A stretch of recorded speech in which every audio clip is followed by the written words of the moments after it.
iaitu berkenaan dengan satu usaha dalaman untuk nak menjatuhkan parti. Satu usaha dalaman nak menjatuhkan parti. Nak menjatuhkan Datuk Seri Anwar Ibrahim. Ada satu usaha dalaman nak menjatuhkan Datuk Seri Anwar Ibrahim. Dan dia dilakukan daripada luar dan daripada dalam. Oleh mereka yang saya tahu berada dalam kem Azmin dan dah keluar.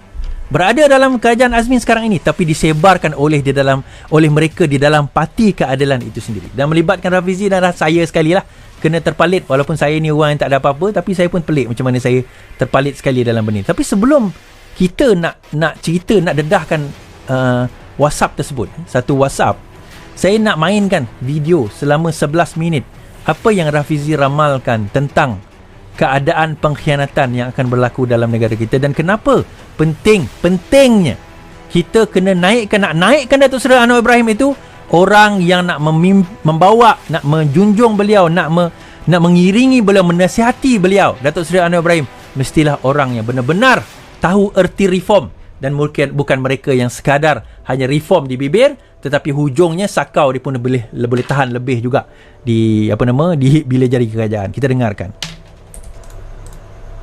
Jadi bukanlah sesuatu yang pelik apabila setelah Pakatan Harapan menang di Putrajaya. Sorry, ini sewaktu pemilihan parti lepas 2018. Pemilihan parti 2018, benda ini diucapkan dalam salah satu ucapan beliau di sewaktu kempen pemilihan parti selepas menang PRU. Dan pada masa ini beliau bertanding sebagai timbalan presiden. Sebahagian besar daripada keputusan-keputusan itu dibuat oleh jemaah menteri. Tak pelik. Yang penting begini. Prinsipnya ialah parti-parti di dalam Pakatan Harapan ini mesti ada pertanggungjawaban dengan rakyat yang pilih kita. Sebab kita tak nak mengulangi apa yang berlaku dengan UMNO Barisan Nasional, apa yang berlaku dengan MCA, apa yang berlaku dengan 12 lagi parti komponen Barisan Nasional. Mereka ada Barisan Nasional yang bertanding masuk pilihan raya. Ada UMNO, ada MCA, ada Gerakan. Tapi semua keputusan kerajaan itu bukan sahaja dibuat oleh jemaah menteri, dibuat oleh Najib. Jadi bila orang tanya MCA, kenapa jadi macam ni? Tak tahu kami Najib buat macam tu. Now, Rafizi atau balik ke tidak dalam pemilihan parti ini, that's beside the point. Tapi apa yang saya nak bawa lagi hari ini, tuan-tuan? Kenapa saya dakwa? Bukan saya dakwa, maklumat yang saya terima bahawa terdapat usaha sekarang ini oleh geng-geng Azmin daripada luar dan juga geng mereka masuk ke dalam untuk menjatuhkan Anwar Ibrahim. Ni kita kena faham. Bagaimana cara mereka menjatuhkan Anwar Ibrahim? Mudah je, tuan-tuan. Yang pertama sekali, nak jatuhkan Anwar Ibrahim, pertama kena kepung dia. Kena kepung dahulu. Itu yang pertama. Yang kedua, orang-orang yang setia kepada beliau, yang akan boleh menjadi suara dan boleh menjadi weapon kepada beliau, kena sisihkan dahulu. Kena buang dahulu, kena gantung dahulu. Itu yang kedua. Dan yang ketiga, sekarang ini mereka tengah menyebarkan satu dakyah-dakyah. Ini saya tunjukkan, dia sebarkan dalam WhatsApp. Mula-mula saya macam malas nak melayan. Tapi dah ramai sangat yang tanya. Maka kita tunjukkan WhatsApp tersebut supaya kita boleh nampak dan lihat sendiri macam mana permainan golongan ini. Dan kenapa perlu mereka nak main permainan ini, tuan-tuan? Ini saya kata, kalau kita nak bunuh singa tu, kita tak perlu lawan dia one by one. Tapi apa yang kita perlu buat, kita cabut satu persatu kuku dia, kita cabut satu persatu taring dia. Akhirnya bila dia tak ada kuku, tak ada taring, by the time dia sedar, dia sudah terlalu lewat, masa tu kita boleh bunuh dia. Ni kan saya tunjukkan satu WhatsApp yang disebarkan. Tajuk dia adalah Rafizi for President. Rafizi for President, Anwar dah expired. Tahun 2022 adalah tahun kembalinya Wira Rakyat Rafizi Ramli ke pangkuan PKR sekaligus menamatkan legasi Anwar Ibrahim. Anwar sudah tidak layak lagi sebagai pemimpin PKR. Semua macam Anwar boleh ikut bersara sekali. Kita perlukan barisan kepimpinan baru yang lebih segar.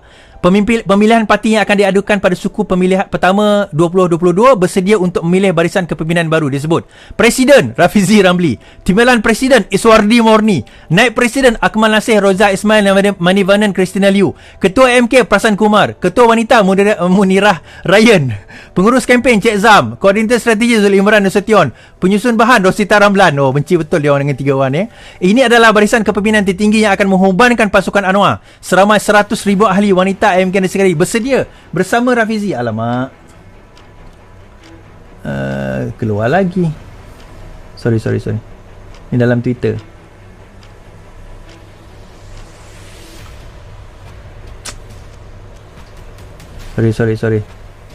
Sorry, terputus lagi dalam Twitter ni. Aduh, ya.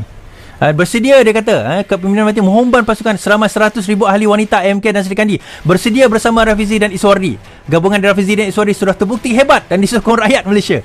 UMNO pun goyang lutut bila dua nama besar ini bergabung. Sebarkan kepada penyokong kita yang tidak menyokong pasukan ini, mereka adalah kartel, perosak parti, bersedia untuk Ahmad Anwar dan macam-macamnya. Okey, tuan-tuan, nampak permainan ni?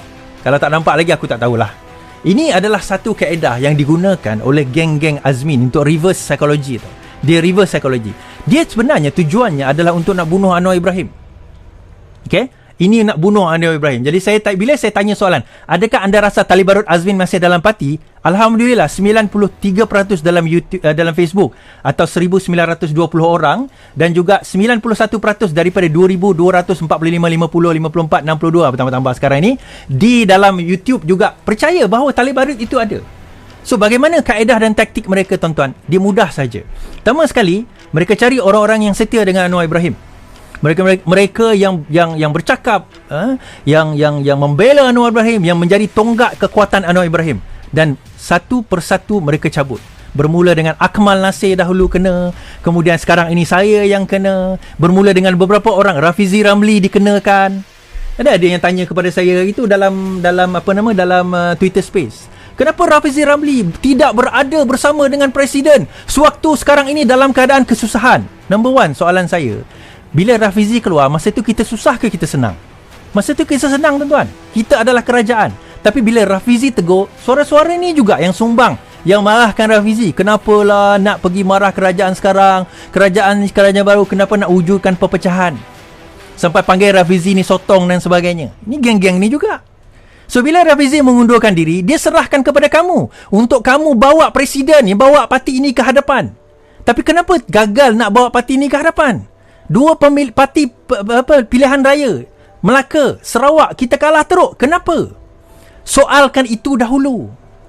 Jadi, adakah kesimpulan kamu perlukan Rafizi? Kalau tak perlukan Rafizi, kenapa nak panggil Rafizi? Kenapa nak marah Rafizi? Kalau kamu rasa kamu ada kekuatan, bawalah kekuatan tersebut. Seterusnya apa? Dia gantung orang-orang yang berdekat dengan Presiden, tuan-tuan. Tujuan dia apa? Ini suara-suara yang dia akan pastikan tidak akan ada dalam pemilihan parti nanti. Suara-suara ni tidak akan ada dalam pemilihan parti. Atas tujuan apa? Kita dengar kata Presiden Rafizi tadi. Daripada timbalan ke bawah, kalau sekiranya bukan orang yang betul bersama dengan Presiden Parti Keadilan, maka pastilah, insya-Allah, saya boleh kata strategi wise, kita akan susah nak menang. So, dalam pada itu, bila dilagakan Rafizi dengan Anwar, bila kononnya geng-geng tim Presiden ini bergaduh dengan tim Rafizi Ramli, perpecahan berlaku di situ. Siapa yang untung, tuan-tuan? Yang untung tidak lain tidak bukan adalah siapa? Adalah Suradar Kamarudin, adalah Azmin Ali. Dan mereka sekarang ini sedang bersedia menunggu kepulangan mereka balik ke dalam Parti Keadilan. Parti berbangsa Malaysia tak kuat, tuan-tuan. Bersatu tak kuat, tuan-tuan. Anytime boleh collapse. Parti Keadilan ini parti yang sudah ada lama. Dia boleh justifikasikan macam-macam. Dia boleh gunakan macam-macam. Dia boleh sebut macam-macam. Sebenarnya ini, sebenarnya itu, sebenarnya begini, sebenarnya begitu. Cerita-cerita tu ada. Dan kita pun masih percaya bahawa mereka yang menjadi Talibarut Azmin itu masih ada di dalam parti kita. Ada yang kata pada saya, dia kata, tak bolehlah cakap macam tu. Kita kena bersatu untuk kita nak memastikan kemenangan PRU. Tuan-tuan, bersatu tak cukup saja, tuan-tuan. Bersatu itu tak cukup. Kita perlukan orang yang betul untuk nak bawa parti ni menang. Saya nak bagi tahu tuan-tuan, masa Invoke tahun 2016 diwujudkan, Invoke itu bukan official line dalam parti. Pada masa itu orang kata Invoke ni cuba memecah belahkan parti, tuan-tuan. Tuan-tuan tahu sendiri cerita tu? Tak tahu kan? Ramai juga tak tahu. Saya ceritakan. Masa itu berlaku perpecahan yang besar di antara geng Kartel dan juga geng Invoke. Tapi apa yang berlaku 2018, tetap kita boleh menang. Kerana apa? Bukan perpaduan itu, tetapi strategi yang betul, kaedah yang betul, jalan yang betul, orang yang betul yang boleh membawa kita kepada kemenangan. Kalau kaedah tu betul, cara betul, jalan tu betul, dan bekerja dengan cara yang betul, dan bekerja dengan keras. Bukan sekadar nak menghimpit Presiden, kita kata. Bukan sekadar nak bersama bergambar dengan Presiden. Bukan itu. Bekerja, turun. Buat strategi, rancang. Lepas tu pastikan calon yang kita letak tu calon yang boleh menang, calon yang bekerja, calon yang dikenali orang. Maka itu kita boleh pergi ke depan. Ni saya tanya itu dalam Twitter Space, ada kawan saya Wesley. Dia kata kita tak boleh menang kerana pengundi tak undi kita. Saya tanya soalan, kenapa pengundi tak undi kita? Tak tahulah, tanyalah pengundi. Kalau kamu tak tahu kenapa pengundi tak boleh undi kita, salahnya pada kamu, bukan pada pengundi. Itu je jawapan dia. Bila saya tanya berapa ranting kamu ada, kami ada 1. Sebab apa ada 1? Saya duduk jauh. Saya kata saya pun duduk jauh, saya ada 18 ranting. Kamu duduk ajak kamu jauh pun 3 jam je daripada tempat dia. Saya duduk jauh beribu batu, beribu kilometer. Saya ada 18 ranting. Tak, persoalannya adalah kita buat apa? Dan yang paling penting sekarang ni tuan-tuan, ya, pemilihan parti ni dekat. Mungkin saya tak bertanding pun sebab saya kena gantung kan. So saya tak rugi apalah kalau saya nak baca. Bak kata Rafizi tadi kata, dia kata apa? Dia tak ada jawatan pun, dia tak ada kedudukan, dia tak ada apa, jawatan apa nak risaunya. Tapi dia letak kepala dia ke depan untuk memastikan Pakatan Harapan itu menang. Pakatan Harapan itu muncul wujud di wujud. Tapi ada golongan yang nak memastikan supaya Anwar Ibrahim tidak menjadi Perdana Menteri. PKR Keadilan Pakatan Harapan tidak menang dengan cara menusuk daripada dalam, merosakkan daripada dalam. So itu tuan-tuan dan puan-puan, saya nak bagi tahu dalam satu perkara. Perjalanan kita dalam politik ini jauh. Betul, perjalanan kita jauh. Dan kita nak memastikan reform dalam negara itu, kita kena reform dulu dalam parti kita. Kita kena pastikan orang yang berada dalam parti kita tahu maksud aktivisme, tahu maksud kerja, tahu maksud strategi, tahu maksud untuk pergerakan. Dan saya harap pemilihan parti kali ini, saya tak tahu apa yang akan berlaku. Tapi saya harap orang yang terpilih itu adalah orang-orang yang benar-benar memperjuangkan reformasi. Benar-benar nak bawa perubahan kepada rakyat dan negara. InsyaAllah tuan-tuan, kita akan bawa. Saya tanyakan soalan tadi, adakah anda rasa Talibur Azmin masih ada dalam parti? 2013 di dalam di dalam Facebook mengatakan ya, dan sebanyak 90% atau 2,511 daripada 2,511 di dalam YouTube mengatakan ya. Itu adalah perkara hakikat yang kita kena hadapi. Dan kalau kita gagal nak memahami, gagal nak recognize, tuan-tuan, kita nak selesaikan masalah, pertama kita kena recognize kita ada masalah. The moment kita tak nak recognize kita ada masalah, the moment kita tak nak recognize yang kita ada masalah, yang kita bermasalah, maka susah kita nak cari penyelesaian.